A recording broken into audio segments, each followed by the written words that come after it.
All right, hey, good morning. Welcome to week 4 of the Way of Jesus. And as we get started today, I want to begin by doing an activity that's going to require everyone's participation. I'm talking about everyone. Everyone in this room, everyone watching online, everyone listening to the audio podcast has to participate in this activity. The only exception, and I mean the absolute only exception, is if you are listening to this message while you are driving a vehicle. The rest of us, we're participating. We're going to play a good old-fashioned game of Simon Says. It is, for those who are unfamiliar with the game of Simon Says, or maybe have forgotten, it is quite simple and it is very easy, so no need to stress or to feel worried or to feel burdened. You're like, I'm not competitive, I'm not good at games, I always lose. Don't worry. It's really easy. The game of Simon Says is quite simple. Literally, I'm going to give some instruction, okay, right? For example, pat your head. If I give that instruction and I say the phrase before it, Simon says, pat your head, you're supposed to do it. If I say that instruction, pat your head, but I don't say the phrase, I don't caveat it with that phrase, Simon says, then you're not supposed to do it. Make sense? Yeah. If Simon says precedes the instruction, you do it. If it doesn't, you don't, and that means you're eliminated. Make sense? Easy enough? Okay. Any questions? All right, I didn't think so. All right, here we go. Really easy. Simon says, stand up. All right, everyone should be standing. If you're not standing, you are eliminated. My friend Dan in the back is seated, so sorry, Dan. We'll pray for you and whatever's going on in your life. Okay, Simon says, pat your head.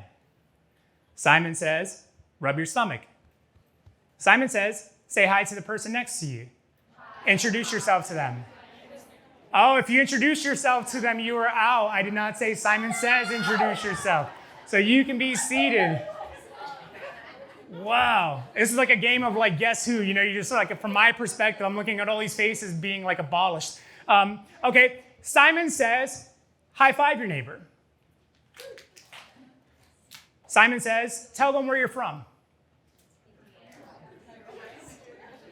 Simon says, rub your arm.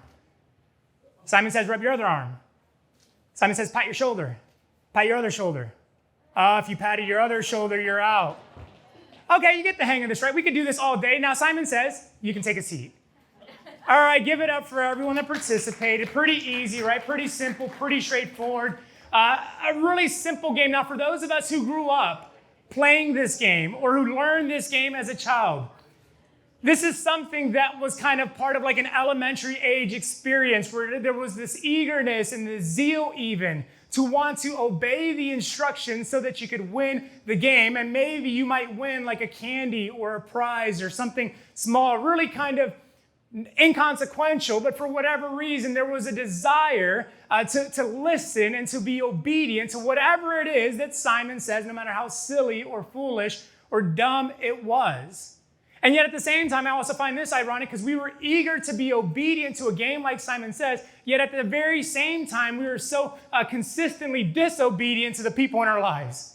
As a young child, right? As a young child, I'm talking about you be disobedient to your parents. How many times your parents have to say, hey, clean your room. Hey, pick up after your stuff. Hey, do your homework. Hey, brush your teeth. Hey, don't talk to people like that. Hey, when someone says hi to you, you need to greet them and you need to respond back to them, right? Oh, parents are always kind of teaching and children are always kind of bucking against it. Or a teacher, you go to school and that very same teacher can say, hey, we're going to play a game of Simon Says, and you're quick to listen. But then that same teacher can say, hey, stop talking to your neighbor, and you keep talking, right?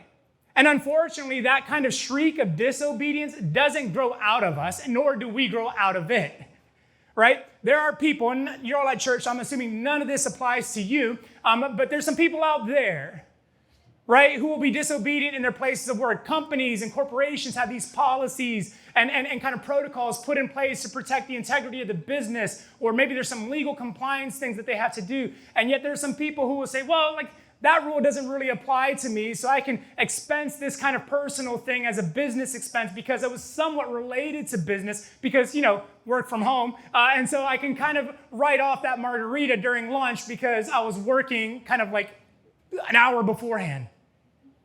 Or I can kind of skirt the issue in this situation and maybe they've got to follow that rule, but for me, it's a little bit different because I've been here longer. And right, of course, this isn't you guys. You guys are all good people. These are all people out there. But it's not just like with our employers, right? Like there are some people, let's be honest, maybe all of us, are disobedient even to laws and figures of authority. And again, I know it's like, well, not me. I've never been arrested. I've never broken anything. Let me just ask you this. Have you ever driven a car faster than the posted speed limit? Even if only for a few moments? That's a law, right? That is a law, a designated, appointed law. And so you've chosen to disobey it knowing that it might say 25 and you're okay saying, well, I can go 34 here. Or I can go, it's a 65, I can go 75. And so you kind of, or maybe a little bit closer to home, right? Have you ever gotten on a bus or a subway and didn't pay the fare? Hey-yo. Hold up. I'm not going to out you because I don't want people to know who's selling out their integrity for $2.90. But just for the record, that is a law. And we say, well, that doesn't apply to me because the door is open and so I can just kind of slide right through. Or that doesn't apply to me because, look, I got all this stuff. I'm trying to get to JFK and it's hard to carry all this luggage around. And so whatever, I'm just going to go through. And listen, I'm not pointing the finger at anyone. I'm just saying, hey, we do this all the time. That it doesn't matter what the circumstance or the situation or what, doesn't matter the age. There is within each of us a desire, even a shriek, an inclination to be disobedient. And it gets me thinking, why is that? And while I'm no sociologist or psychologist or psychiatrist or any of those ist endings, I'm just Ricky, here's kind of my observation. I've observed from my own life and from what I've seen, maybe 3 reasons why we choose to be disobedient. We can be so eager to be obedient in a game, but then so eager to be disobedient in real life. And here's kind of my observations. I think we're disobedient because we think we know better, because we think or we don't want to be controlled, or on the flip side, because we actually want to be the ones that remain in power or remain in control. So we think we know better, right? Like your boss says, hey, I need you to do this project. I need you to take care of this, client or customer. And your thought is, well, he doesn't even know what he's talking about. She hasn't done this job in 10 years. So I'm going to do it my way. I know the way that I have to do it is better than the way that they're proposing or suggesting or encouraging me to do. So I do it that way. Well, we don't want to be controlled. Listen, if I could, I'd raise both my hands. This is me. Krista, true story. Krista has a whole photo album of me doing things in places where it's told, where it says, or there's signage that says, don't do this. Don't sit, I'm sitting. Don't stand, I'm standing. Don't cross, I've crossed. There's something about me that just bucks against the idea or the feeling that someone or something is trying to control me. And so I'm, in those moments, inclined to be disobedient. And yet for others, there are those who maybe it's more about the desire to remain in power, that for whatever reason you would rather not obey because you want to kind of exert or hold on to some sort of authority or power or control over something or someone or a group of someone's. And so we respond, we respond with disobedience, but these justifications for disobedience don't just manifest themselves with our parents or our teachers or our employers or the speed limit. These manifestations or these justifications also manifest themselves in our relationship with God. And what we find or what we see is that there tends to be a disobedience to God, which also means there tends to be a disobedience to the ways of Jesus. Now, again, we're in church. You're generally good people. That's what I believe. And you probably believe that about yourself. So you might think, well, not me. I try to follow God. I try to do the things of God. I try to be a good person. I don't do these things that this person does. I don't go to this situation or this circumstance or this place where that person's at. I really do, Ricky. I really do try to follow the way of God or try to be obedient to the things of God. But the reality is, if we were honest, if we just lined up and you just kind of wrote vulnerably and candidly, hey, this is where I've been disobedient. These are the times that I've willfully chosen to disobey the ways of God or the ways of Jesus. We would all recognize and we would all admit that there are times when we push against the ways of Jesus rather than being obedient to the ways of Jesus. There are moments in our lives, moments in our faith. Doesn't matter if you're new to following Jesus. Doesn't matter if you've been following Jesus for as long as you've lived. Doesn't matter if today you don't even know what you think about Jesus. That all of us have opted to push against the way of Jesus rather than being obedient to the way of Jesus. And now I'll give you an example. We kind of sometimes tend to cherry pick the parts of Jesus' teachings that we like, right? Yeah, love everyone, but serve them. Oh, well, shoot, man. I can love them from a distance. As long as they're over there, as long as it doesn't inconvenience me, as long as it's not too difficult, as long as it's agreeable with what I want for my life, yeah, I'll do that, Jesus. But the moment it gets kind of tense, the moment it gets a little bit uncomfortable, the moment it gets a little bit difficult or a little bit too close to home, someone else can handle that. Someone else can take care of that. And I know I'm not lying because it's tense in here. Because we feel it. We know it. Right? The way of Jesus, like Krista talked about just a few weeks ago, said that Jesus lived his life serving others. The whole focus and emphasis of his life. He said it himself, the Son of Man didn't come to be served, but to serve others. And Krista did an eloquent job of just speaking about the significance and the importance of serving others. And yet when it comes to our own faith, it's like, well, okay, how much time is that going to take on Saturday? 2 hours. I got brunch. I'm going to probably be out Friday night. When's the next time you guys are doing that? Oh, okay. The rub, right? Oh, Jesus says that we're supposed to welcome the strangers and show love to people. And it's like, whoa. Okay. But what about border control? What about this situation? What about crime? What about these things? And it's funny because when you look at Jesus' words, he doesn't speak to those caveats. He doesn't qualify those things. He simply says, love and welcome those in. Show them the way of God. And yet someone's like, that's a little bit too close to home. Or actually, could someone else do that? Could someone else smarter figure this out? Could someone else step into this moment? Could someone else do these things for me?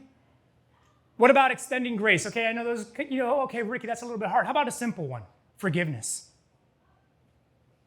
Pretty simple. Jesus said it plainly. Hey, how many times should you forgive someone? No, don't forgive them 7 times. Forgive them 70 times 7. In other words, do it as often as you need to. And yet when someone offends us, when someone hurts us, when someone says something either intentionally or unintentionally that we don't agree with or doesn't set well with us, our initial inclination is to say, oh, they're dead to me. I'm not talking to them anymore. They hurt me. They said something about myself or my family or my work or they spoke something that was confronting or challenging and it kind of pressed against maybe some past wounds or no. I got to move on from that. I got to move away from that. And we're not even talking about some of the headier things or some of the hardier things like generosity or being faithful to pour out. Like Jesus said, you get slapped, hey, turn the other cheek. Someone takes your coat, give them beyond that. Hey, someone's in need, give them all that you've got. And man, we start to clench up. And we start to think to ourselves, well, I don't know. That's kind of tough to be obedient to those things, Ricky. But let me tell you what Jesus said about obedience. Matthew 28, verse 20. Jesus speaking, notice this. He says, teach these new disciples to obey how many of the commands? All. Not some, not 50%, not 30%, not 80%, not even 95%. Teach these new disciples to obey all the commands I have given you. So get this. Jesus explicitly told his followers that they need to be obedient to his instruction, but he didn't just say, you need to be obedient to my instruction. You need to teach other followers to also be obedient to my instruction. So clearly, mind you, Matthew 28 is right at the end of Jesus' time here on earth. He has already resurrected from the dead. He's preparing to ascend to heaven. And now his last bit of instruction is, hey, be obedient and teach others to be obedient. Now, I don't know about you. I don't know. I didn't plan on saying this, but I feel like it's appropriate. I don't know, and I'm not going to speak this in a callous way, but I don't know if you've ever been with someone as they're passing away, as they're lying on their deathbed. Unfortunately, I've shared and partaken in that experience on several occasions with family members or with people that have been connected to through the church and pastoral capacities or roles. And you know what I realize happens nearly every single time, assuming that person has the ability, the physical capability, what they do, what they speak of as they're nearing their time here on this earth, they speak of the things that matter most to them. And Jesus, in his final days here on earth, spoke about the significance of obedience. really kind of jarring if you think about it, but he didn't stop there. Again, to use Jesus' words in John 14:21, notice the language here. He actually took it a step further. He says, those who accept my commandments and obey them are the ones who love me. Whoa. Those who obey me are the ones who love me. Now, I've heard a lot of people say they love Jesus.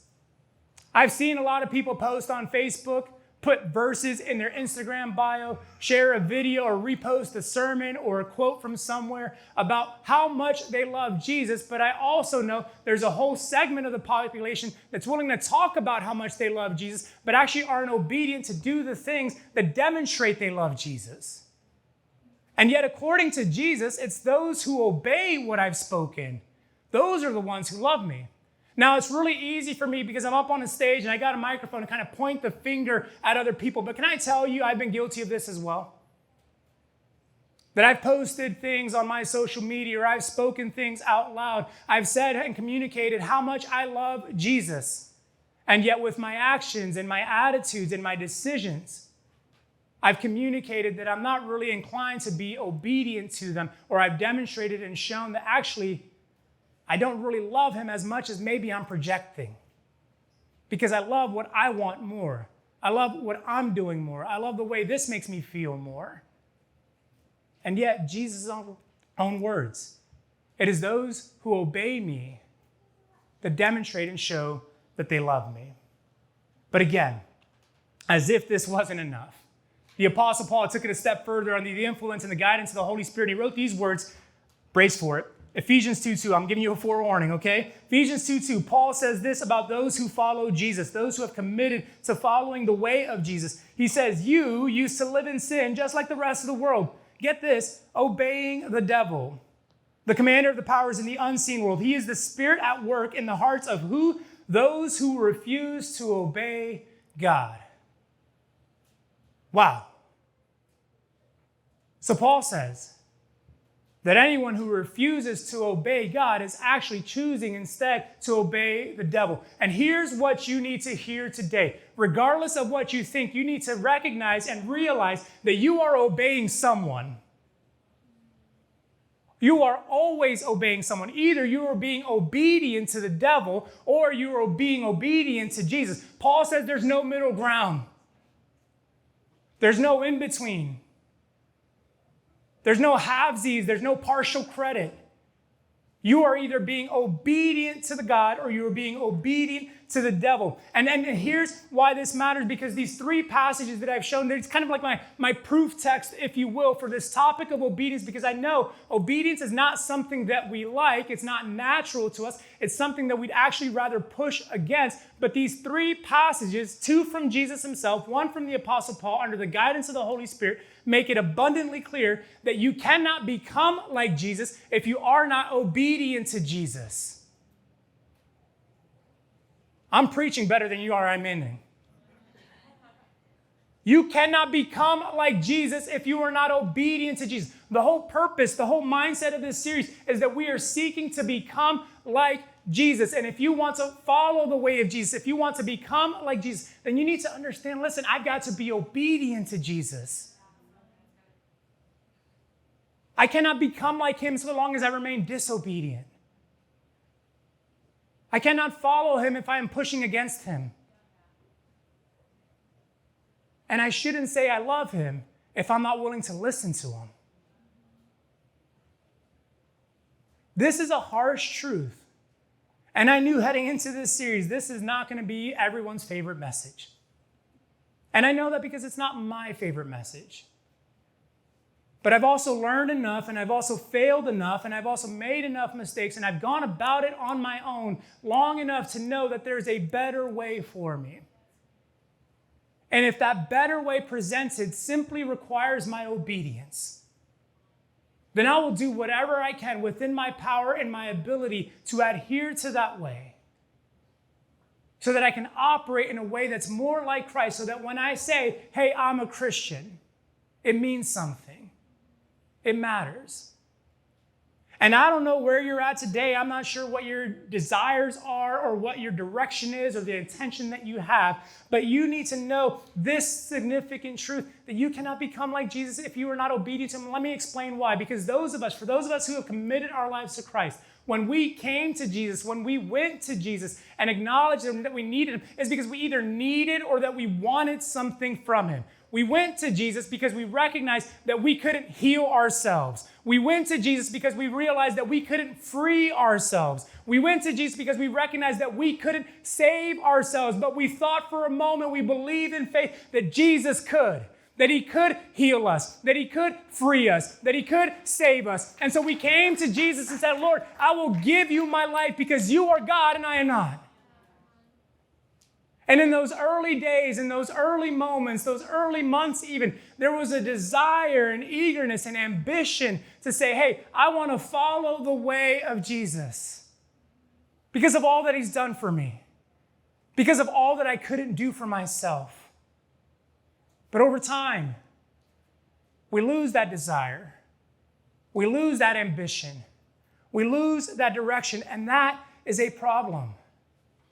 In fact, the theologian and philosopher Dallas Willard spoke about this problem in this way. He says, people who say they trust Jesus as Redeemer, and get this, do not bend every effort to obey him, are self-deceived. People who call or say they trust on Jesus as Redeemer, but do not bend every effort to obey him, are self-deceived. In other words, what Dallas Willard was saying is, listen, if you say, hey, yeah, Jesus is my Redeemer, Jesus is my Lord, Jesus is my Savior, but you're not committed to doing everything you can to be obedient to Jesus, then you're fooling yourself.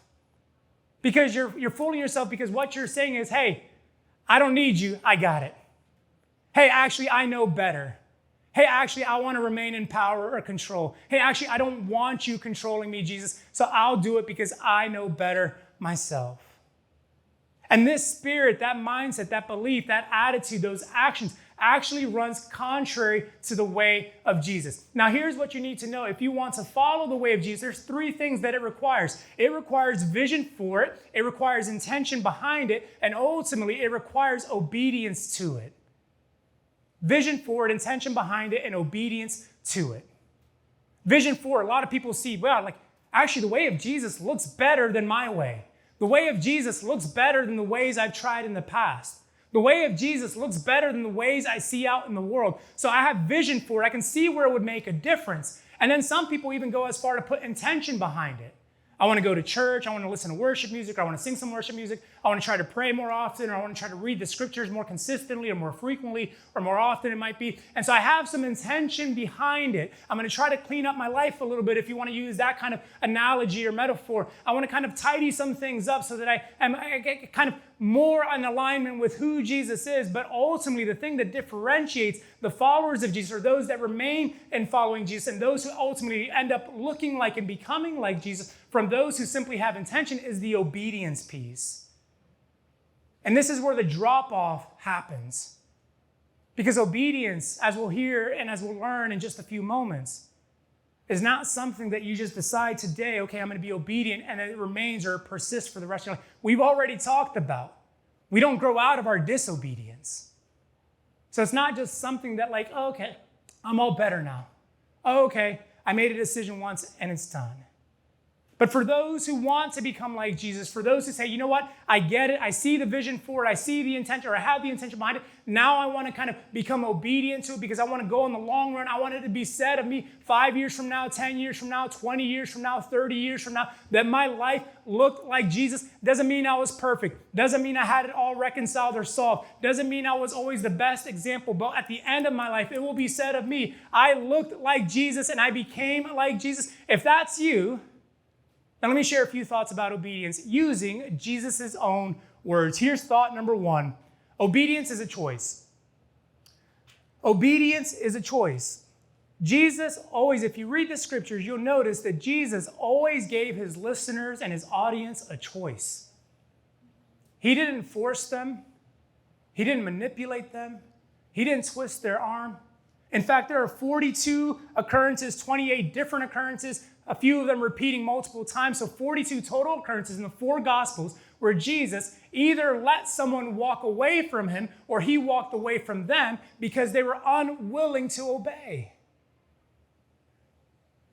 Obedience is a choice. It's not compliance. And I think that's the misnomer that we have, is that obedience is just, I just need to be compliant. See, compliance, this is the difference. Compliance is forced submission, while obedience is faith-filled submission. Compliance is forced. It's someone making you do something you don't want to do. Obedience is faith-filled. It's recognizing that you're going to do something so that you can experience something that you could never have apart from it. And so Jesus, he's a gentleman. He invites us into this, and he gives us the choice. He doesn't manipulate or twist our arms. Jesus' own words. I told you I'm going to use them. Here's what he said in Matthew 5:19. Notice the language that he uses here. So, if you ignore the least commandment, if, it's a condition. You have a choice. If you ignore the least commandment and teach others to do the same, you will be called the least in the kingdom of heaven. But get this, anyone, notice he doesn't say everyone, because not everyone is going to choose this. But anyone who obeys, in other words, anyone who chooses to obey God's laws and teaches them, will be called great in the kingdom of heaven. See, one of the things that I've realized, the older I've gotten, the more I've matured in my faith, the closer or the longer I've walked with Jesus, is that he's constantly inviting me into a choice. Ricky, what do you want to do? You have the choice. You can choose this, you can choose that. You can follow me, you can go against me. The choice is yours. You're old enough, you're wise enough, you've been at this long enough to know that you have the freedom to choose. So what will you choose, Ricky? And I'd be lying if I stood up here and said I always choose to follow, because I haven't and I don't. But I always know it's a choice, that my obedience has been, currently is, and will continue to be a choice. Thought number 2, obedience has consequences. Not only is it a choice, but it is a consequence, or it has consequences. Every decision, I would say, every decision we make in life has consequences. Sometimes they're good, sometimes they're not so good, sometimes they're indifferent. Where you're going for lunch today, unless you have some sort of dietary restriction or allergy, for the most part, isn't going to have much of a consequence. It's a preference. But some other things that we decide in life, some other things we choose, has consequences. Fortunately for us, obedience to the way of Jesus always has good consequences. Following the way of Jesus always has good consequences. Again, Jesus spoke these words. Notice this, John 14:23. Jesus replied, "All who love me will do what I say, and my Father will love them, and we will come and make our home in them, or our home with each of them. All who love me will do what I say, and my Father will love them." Consequence. If you do what Jesus says, you will experience the love of God. If you do what Jesus says, he goes on, he says, and we will come and make our home within each of them. That is a consequence of obedience. Now, I don't know about you. Maybe this is just me. Maybe I'm projecting onto the room. Maybe I'm just kind of trying to, in a cathartic way, kind of speak out my feelings and process externally.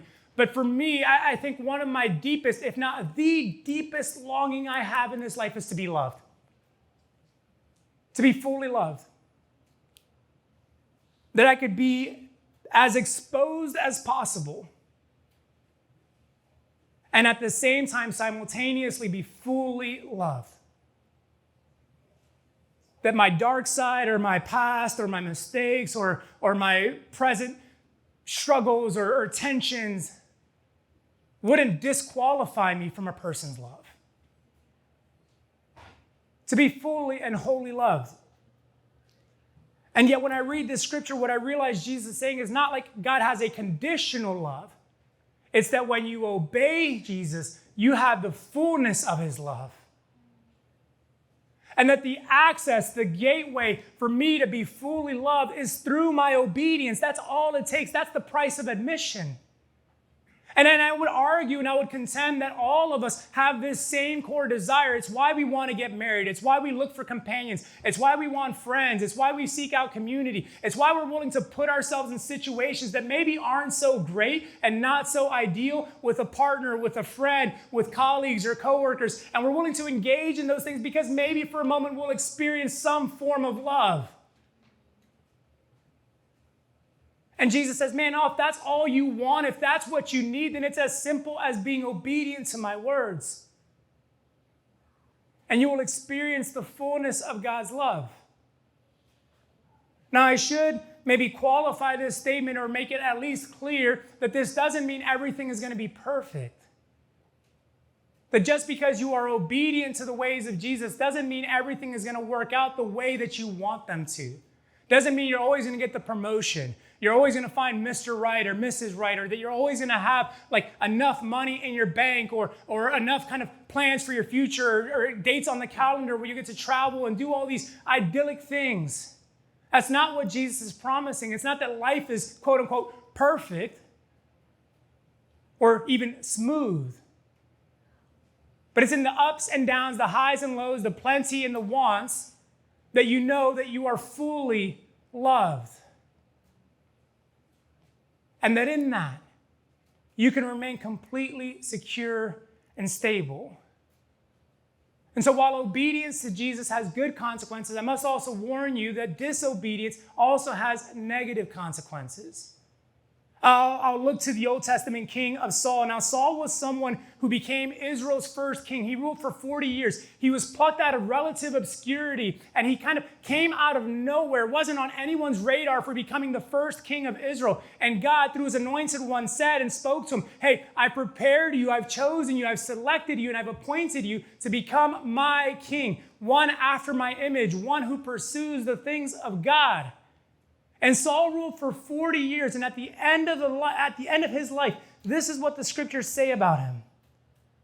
Saul died because he was unfaithful to the Lord. He failed to obey the Lord's command. Since I'm up here being vulnerable and telling you my deepest longings, let me go ahead and share with you one of my greatest fears. One of my greatest fears is not public speaking. It's not FOMO. I don't have fear of like, oh, these people went and did something fun and I didn't get invited. I don't fear not having enough money. I don't fear, what's another typical kind of thing that we're afraid of? Whether or not I'm going to like spend the rest of my days alone or with someone. Well, you're married. Yeah, I know, duh. But what I do fear is that I would arrive and stand before God one day, and that he would show me everything I missed out on because I disobeyed. I don't know if we fully reckon this or understand this, and I don't know that I do either, but I know that this life here is temporary. That 70 years, 80 years, in light of eternity, is nothing. A speck amongst billions of specks. And this fear that one day I could stand before my God and he say, Ricky, here's everything you could have become. Here's everything you could have done. Here's everything you could have seen or experienced had you simply been willing to obey, not just in this life, but in the life to come. That fear looms over my life and the way that I live. And I realize it's because obedience has consequences. I don't want to get to the end of my life and it be said of me what was said of Saul.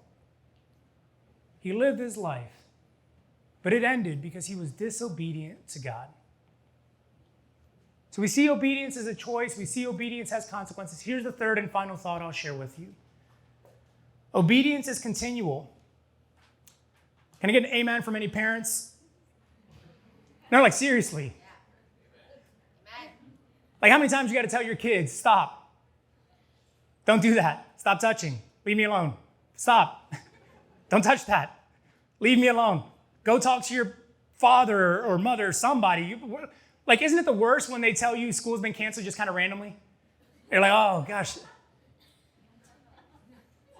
Because that disobedience just kind of drives you nuts because what you realize is like, I got kids back here. They're like, oh, look, I'm great. You realize as a parent, obedience is continual. Like there's not just like, okay, one time I told them this is what you're supposed to do, and they just do that for the rest of their lives. Obedience is something that has to continue happening on our own. We're not typically inclined to obedience. We've already discussed this. We've already talked through this. On our own, we're inclined to disobedience, to pursue things that maybe aren't in alignment or with the way or consistent with the way of Jesus. And so we kind of chase after those things and we run after those things. And listen, Jesus knew this and he was gracious about it, which is why he spoke these words again. And go back to that same verse. Let's look at that same verse, John 14:23, and let's look at the first part of what Jesus said. Jesus replied, "All who love me," what's those next two words? "Will do. All who love me will do what I say." Now let me give you a little kind of brief Greek lesson. That phrase that's translated into English, "will do," actually comes from the Greek word tereo. And that phrase, or that word tereo, as spoken by Jesus in this passage, is actually spoken in the future active indicative case. Okay, so let's break this down. There's three parts. You'll see this up on the screen here. Tereo is in the future active indicative case, future tense, okay, meaning it's ongoing. It's happening to come. This is the future. In the future, you will have to do this. Active voice rather than passive voice. So passive voice means something is done for you or something happens upon you. Active voice means it's yours. And so you are the one doing it. Indicative mood, that's a condition versus like subjunctive, which is a question, or imperative, which is a command. And so that two-word phrase, "will do," could be translated as to watch or to keep, but what Jesus spoke it, or when he spoke it, what he was saying is, hey, you're going to have to do this in the future on an ongoing basis, and it's ultimately up to you. It's up to you. In other words, obedience is continual. And you could say that when Jesus spoke this, what he was saying is that you're going to have to watch over this thing. You're going to have to guard this thing. You're going to have to keep this thing because disobedience is going to creep back in. Disobedience is going to come out with its temptations and its lures, trying to bait you into something and trying to snag you on something. You know, I don't know if I went fishing as much as I rode down a boat for like 9 hours on Friday because I didn't catch anything. And so I just kind of floated down the Delaware River fly fishing on Friday, me and a buddy of mine, and we spent 9 hours really just doing nothing other than like getting yelled at by our guide. And he was like, "What are you doing? Why are you doing that?" I talk about obedience being continual. I'm like, "I don't know what I'm doing, man. I just really wanted to chill, and this is not chill." But here's what he would do. We would get to different sections of the river, or it would be different parts of the day, different times of the day. And you know what he would do? He would bring in our line, and he would swap out the fly. He would swap out the bait effectively. And he would throw something else out there to see if that would lure the fish in. And in the same way, disobedience comes and it creeps and it knocks or it casts a line. And it's like, hey, I'm trying to lure you away from the ways of Jesus. I'm trying to lure you away from the things of God. I'm trying to kind of draw you out of that place or that purpose or that significance that God has for you. I'm going to tempt you with a thought. I'm going to tempt you with an opportunity. I'm going to entice you with a temptation of some kind. And your responsibility, according to Jesus, is to say, hey, it's up to you to guard this. It's up to you to protect this. It's up to you to keep this. It's up to you to remain obedient, to adhere to the things that he's spoken. And I know for some, a message like this, and chances are if I were on the receiving end of a message like this, it would feel a bit beyond tense. It might feel a bit conflicting. Because for some, it might feel like, well, that's really authoritative, or that's really harsh. Or maybe even, Ricky, that's a bit manipulative. If my boyfriend or my girlfriend said, well, if you love me, you're going to do what I tell you. Like, well, yeah, that is a bit manipulative. But your boyfriend, your girlfriend, they're not Jesus. And let me just say this. They're not Jesus for a lot of reasons, but they're not Jesus because Jesus is not asking you to do something or do anything that he himself hasn't already endured. In fact, the writer of Hebrews put it this way. I'm about to blow your mind. Get ready for it. Even though Jesus was God's son, notice this. He learned what? Obedience. Say it louder. He learned what? Obedience. Whoa. The God of the universe, the all-knowing God, the one who knows when you were born, the one who knows how many hairs are on your head, the one who knew when you were going to be brought into this earth, the one who knows when you'll be taken out of this earth. That same all-knowing, all-powerful God had something he didn't know. He did not know obedience. And Jesus came to this earth, and according to the scriptures, he learned what? Obedience. So when Jesus invites us to obey, he's inviting us into something that he himself has learned, something that he himself has experienced, something that he himself has submitted himself to. So no, it's not controlling. No, it's not authoritative. No, it's not abusive. But yes, it is necessary. And it is necessary because only through the crucible of obedience can we follow the way of Jesus and become like him so that we can step into our greatest purpose.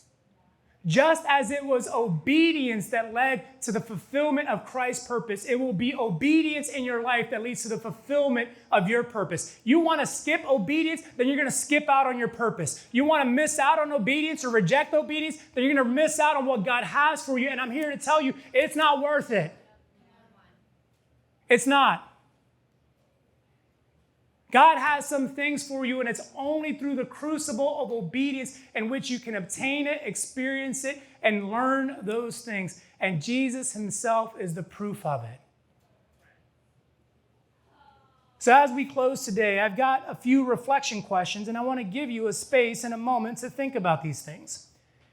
You'll see them up on the screen here for you, and I've got 4 questions. Here's what I want to do. You can screenshot this if you want. I'm going to read these out loud. But I want to give you a moment to maybe consider and reflect. Question number 1, when I hear God prompt me, do I respond with resistance or obedience? Man, the Spirit is stirring in you. Hey, go speak to that person, offer a word of compassion or kindness, take that step of faith and engage in this thing. And you hear something like that, you hear the prompting of God. Do you respond with like, whoa, like, surely you're not talking to me? Actually, no, I'm going to stuff that. I'm going to ignore that. Or do you respond with obedience? Question number 2. Here's a tough one.